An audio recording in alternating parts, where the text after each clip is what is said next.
Hello friends, dear learners and my dear student.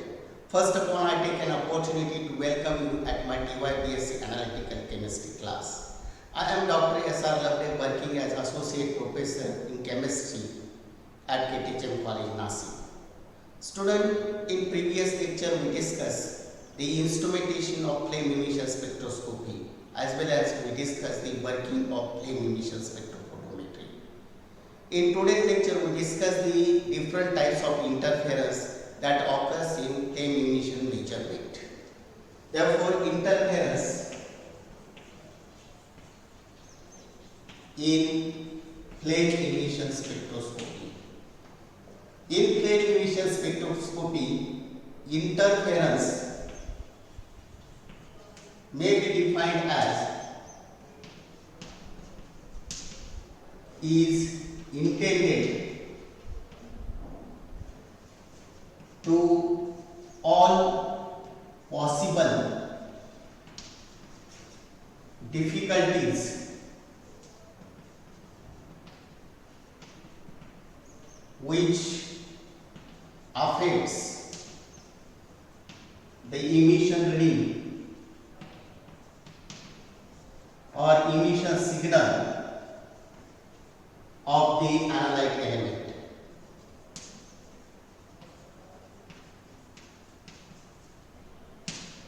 Interference in flame emission spectroscopy intended to all possible difficulties which affects means which increases or decreases the emission signal of analytic element. Therefore, there are different types of interference in FES. First type is called as spectral interference.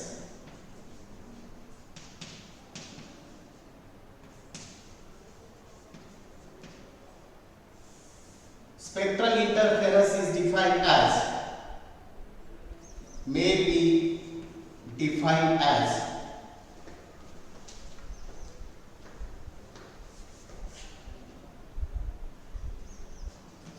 spectral interference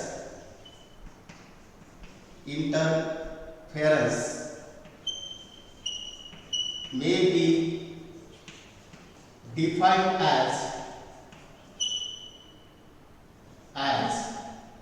the overlapping of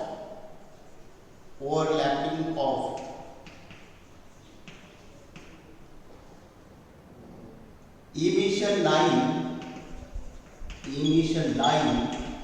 of impurity element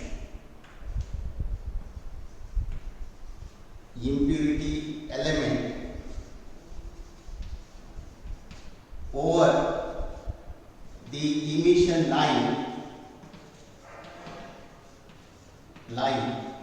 of analyte. Then the concentration of analyte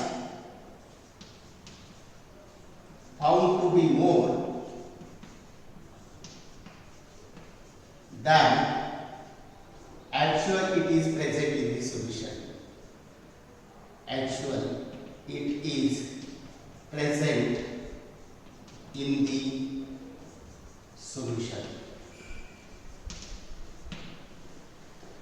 We know that in flame emission spectroscopy, emission at a specific wavelength is the identity of the substance, and intensity of that emission at that wavelength is related with amount of material.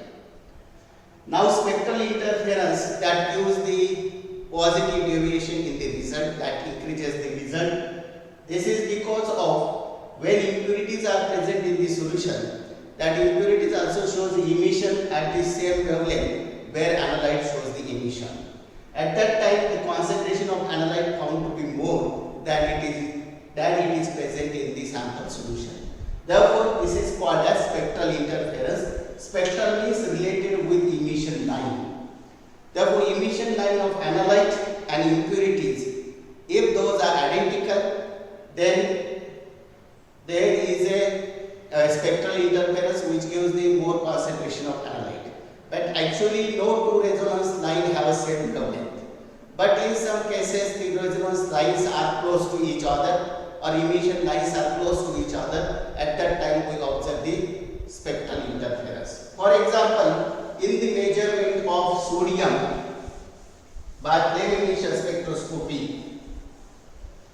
if we have to measure sodium as an analyte, and if calcium is present as an impurity, actually the resonance line of calcium and resonance line of sodium, those are different. But here when calcium is present, it is converted to calcium oxide in the flame or calcium hydroxide in the flame. Because of this species formed in this flame, here the emission intensity of sodium increases. Emission signal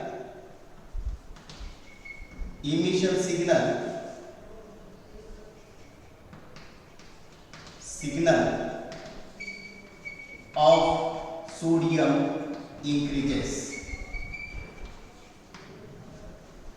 Similarly, when we are determining the lithium as an analyte, if strontium is present as an impurities, actually strontium line and lithium line are not overlaps with each other, but similarly to earlier case strontium oxide or strontium hydroxide formed in the flame, and that increases the emission signal. Emission signal increases, and this type of interference is called as spectral interference. Actually, no two elements have the same resonance line or emission line, but here some compounds are formed in the flame. Their emission lines are very close to the emission line of the analyte element. Sometimes that increases the intensity of the emission line of the analyte, and then emission signal is increases and concentration of analyte found to be more than it is present. Now, how to remove this spectral interference? As we know that no two elements have same emission line, therefore we can select a removal of spectral interference.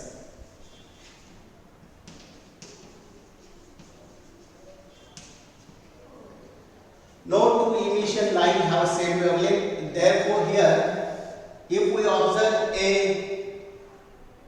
interference at specific wavelength, then we can select another emission line for the analysis. Or alternatively, we have a very sophisticated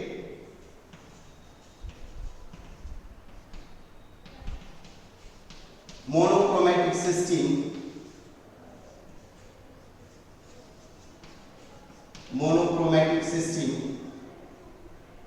to isolate resonance line of analyte only. To isolate a resonance line of analyte element only. Therefore, by using these two alternative methods, we can eliminate the spectral interference. Either we can select another wavelength that is emitted by analyte for the analysis, or we can have a very advanced monochromatic system to isolate the resonance line of the analyte only. This is all about the spectral interference. Now we discuss the second type of interference, that is called as a chemical interference.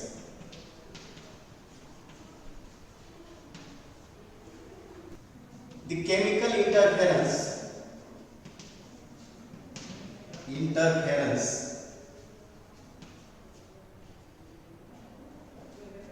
arises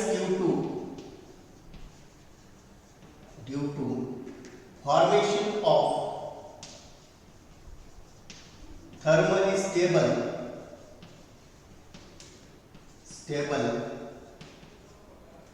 compounds of an analyte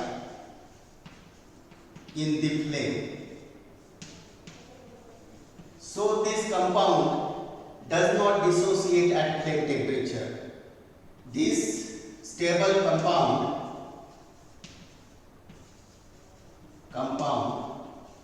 does not atomize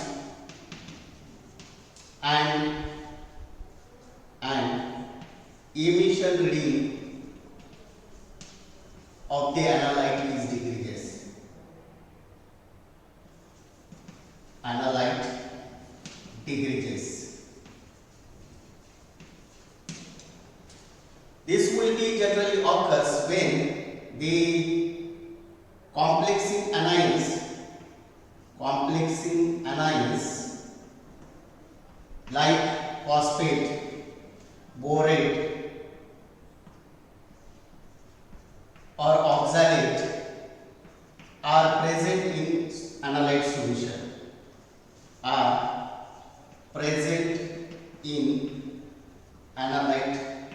solution.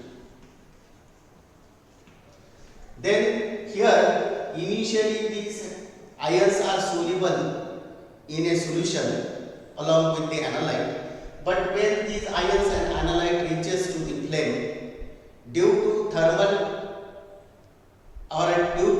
energy, these anions and analyte reacts with each other, and that forms a thermally stable compound. That thermally stable compound is called as refractory material. This refractory material is thermally stable and so that does not dissociate at that flame temperature into the atoms, and for this purpose a very hot flame is required to dissociate such a compound, that is nitrous oxide acetylene flame is required to dissociate such a refractory material present in the flame. And this chemical interference mainly occurs when these phosphate, borate or oxalate ions are reacts with the analyte element. For example, if we have calcium 2 plus solution and if we have a phosphate ion along with calcium, then here a calcium phosphate is formed, Ca3PO4 twice, which is further converted to Ca2P2O7 calcium pyrophosphate, and this is a stable compound, and this stable compound does not undergo dissociation. Similarly, borate and phosphate gives similar type of compounds which are thermally stable, and that is decreases the emission reading of the analyte. This interference is called as chemical interference. That is a complexing anions gives this interference and that decreases the emission reading of the analyte. Now how to remove this chemical interference? Therefore removal of chemical interference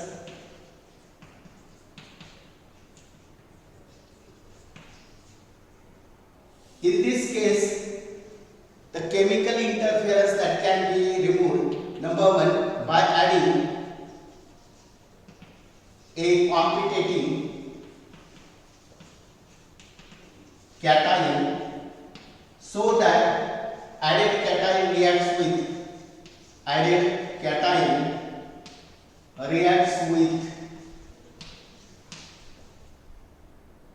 interference and analyte remains free. Interfering ion or interference.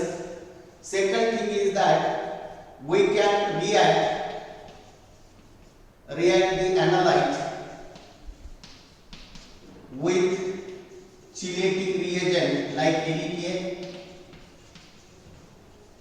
This chelating reagent, when react with, for example, calcium EDTA is formed, which is further decomposed to calcium atom in the flame. Therefore, rather than reaction with calcium with phosphate or borate or oxalate, here calcium EDTA is initially formed in the solution. then it is aspirated into the flame. Then this complex is decomposed at flame temperature and we can remove the chemical interference.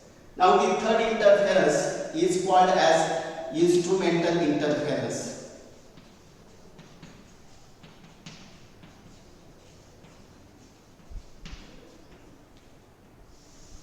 The instrumental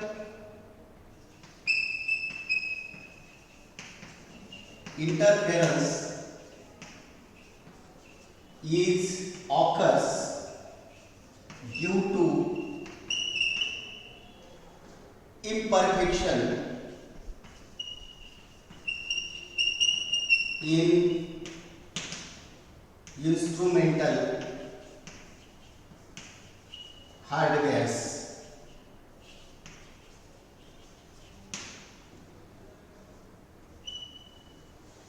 Since those directly affect the rate of aspiration of sample.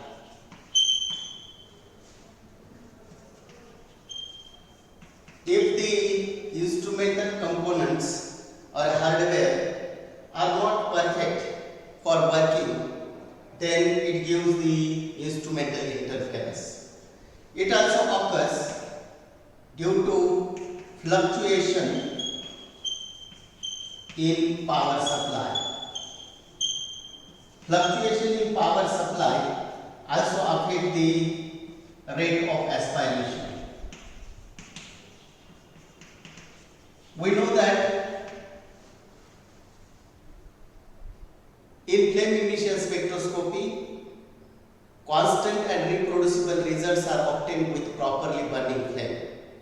Therefore, fuel rate, flow of fuel and flow of oxygen should be constant throughout the analysis.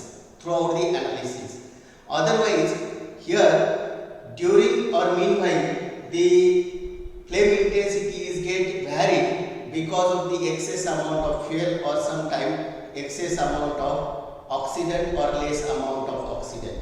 And therefore here in this case the stabilized power supply is required to obtain a reproducible result. Therefore here we can discuss the method for removal of the instrumental interference. Instrumental interference can be removed. Instrumental interference by using a highly sophisticated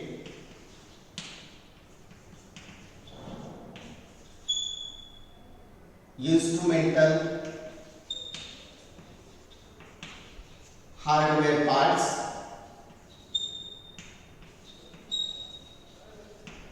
or we can also use a stabilized power supply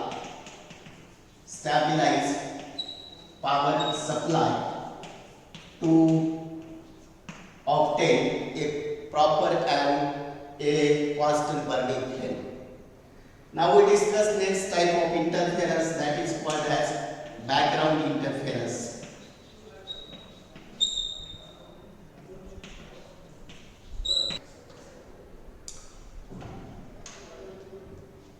The background interference in FES is occurs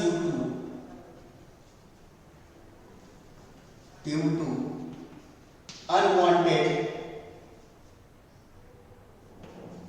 radiations from the flame. In this case, fuel to oxidant ratio that will be constant throughout the analysis for properly burning blue color flame. When the amount of fuel increases, that gives the yellow color to the flame. That gives yellow color to the flame.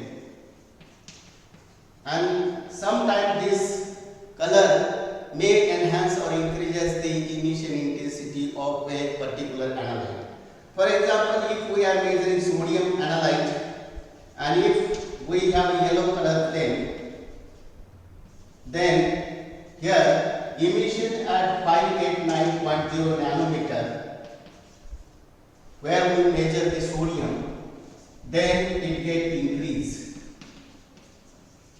Because here resonance line of sodium is not correlated with the resonance line of the radiation line of the flame, but here flame enhance the sensitivity or increases the intensity of the sodium line, and therefore in this case the concentration of sodium found to be more. Now here the background interference in FES is removed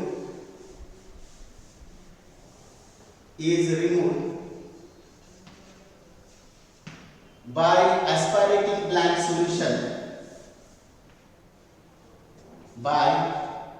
aspirating blank solution,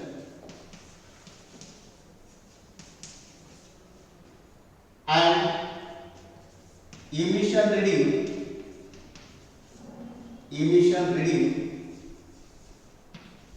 of blank is subtracted from the emission reading of sample,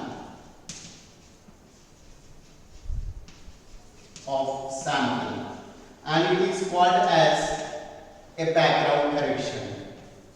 In modern instrument, background correction is automatically done,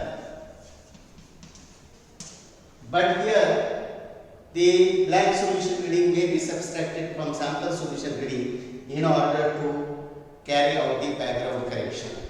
Student, now we discuss the next type of interference, number 5, that is analytic interference.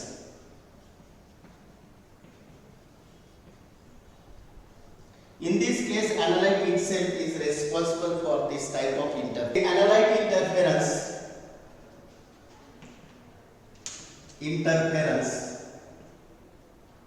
generally occurs at higher concentration of the analyte.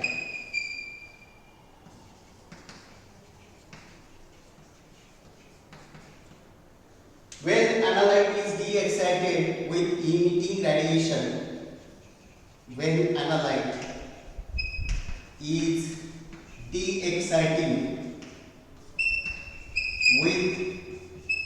emitting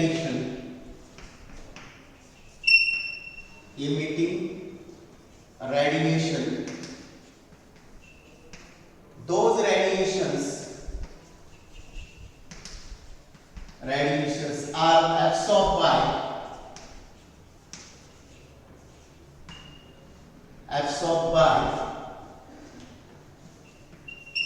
the other ground state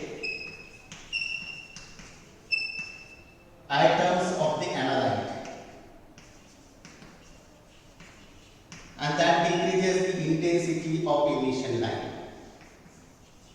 That decreases the emission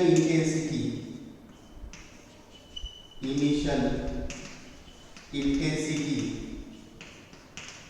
of analyte, and this interference is also called as self-absorption. That means here analyte atoms which are present in ground state level that absorbs its own radiations. When those are given by the atoms, those are de-excited. Therefore, self-absorption decreases the emission reading and it gives the less value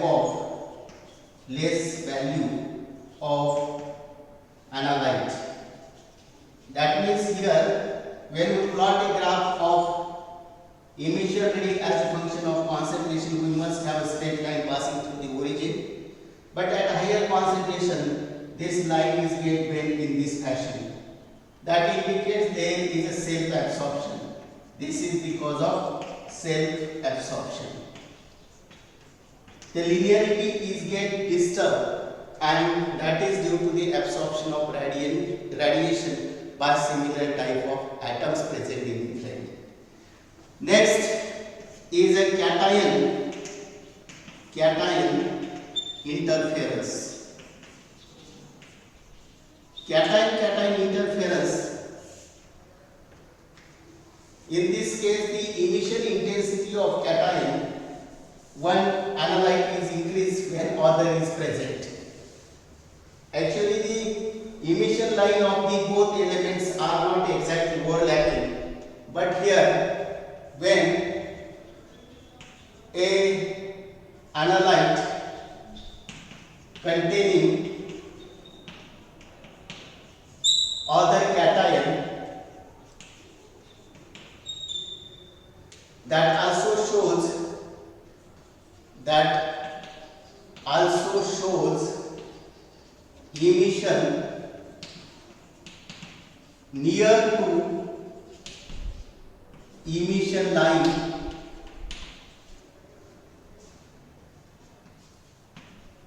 of the analyte.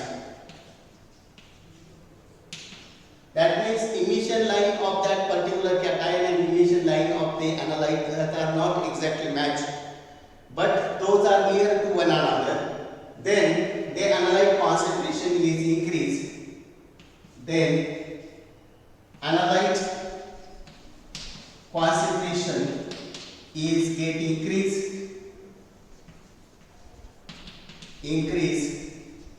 and it is called as cation enhancement.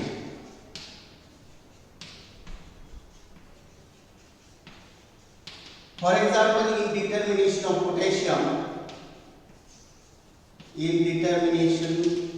of potassium, by FES, if rubidium is present, that gives this type of effect, that is called as cation interference. Student, this is all about the interference in flame emission spectroscopy. First is spectral interference, second is chemical, third is instrumental, fourth is background interference, then analytic interference or self-absorption, and cation interference. With our today's discussion, you can find out the answers of following question. Now, what is interference in FES?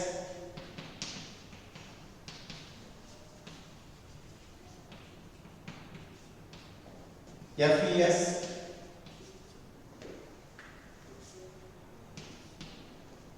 give its type.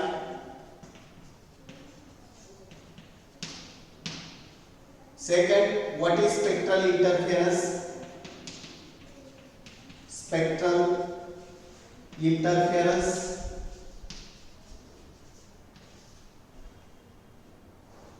Explain with suitable example.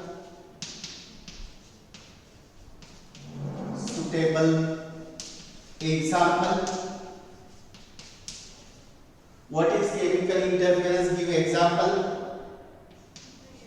What is chemical interference?